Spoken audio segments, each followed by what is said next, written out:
जिन्हें जिंदगी में कुछ करना होता है वो किसी भी कंडीशन में कर जाते हैं, और जिन्हें कुछ नहीं करना होता वो सिर्फ शिकायतें ही करते रह जाते हैं। एक लड़का जो जूडो सीखना चाहता था, लेकिन प्रॉब्लम ये थी कि उसका एक बायां हाथ नहीं था। वो जापानीज मास्टर के पास गया और उनसे बोला, मुझे जूडो सीखनी है। एक हाथ नहीं था, लेकिन फिर भी उस मास्टर ने उसको रख लिया और बहुत ही अच्छे से उसे ट्रेनिंग दी। कुछ ही दिन बाद उसे रियलाइज हुआ कि वो हर दिन सिर्फ एक ही मूव सीख रहा है। तो उसने मास्टर से पूछा कि मैं बाकी के मूव्स कब सीखूंगा। तो मास्टर ने कहा, आप सिर्फ इसी पर ध्यान दो और प्रैक्टिस में लगे रहो।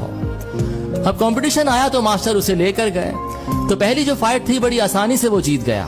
उसके बाद दूसरी फाइट हुई तो उसको भी बड़ी आसानी से वो जीत गया। तीसरी फाइट हुई तो थोड़ा सा टफ था, जो सामने वाला ओपोनेंट था, लेकिन फिर भी वो उस फाइट को जीत गया। उसके बाद जब वो फाइनल में पहुंचा तो फाइनल में जो ओपोनेंट था बहुत ही मंजा हुआ खिलाड़ी था। जैसे ही फाइट स्टार्ट हुई तो इजीली उसे हरा रहा था। जो रेफरी था उसने कहा, ये फाइट यहीं खत्म कर देनी चाहिए, क्योंकि आगे खेल नहीं पाएगा, जीत नहीं पाएगा। जो कोच था उसने कहा, थोड़ा वेट करो और देखो कि क्या होता है। अब जो फाइट स्टार्ट हुई तो उसने वही मूव लिया और बड़ी आसानी से उसको पटक कर हरा दिया।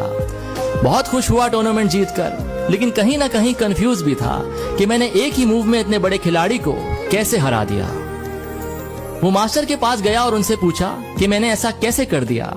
तो मास्टर ने कहा, पहली बात तो ये कि आपने जो मूव सीखा था वो बहुत ही रेयर है। दूसरी बात ये कि वो जो मूव है उसका एक ही तोड़ है। वो बायां हाथ पकड़कर उसे रोक सकता था, लेकिन आपका बायां हाथ नहीं था, तो इसीलिए वो नहीं रोक पाया और हार गया। तो ये कहानी हमें बताती है कि जो हमारी कमियां हैं उन्हें हमें अपनी स्ट्रेंथ बनाना है, और जो हमें नाकाम देखना चाहते हैं उन्हें कुछ करके दिखाना है।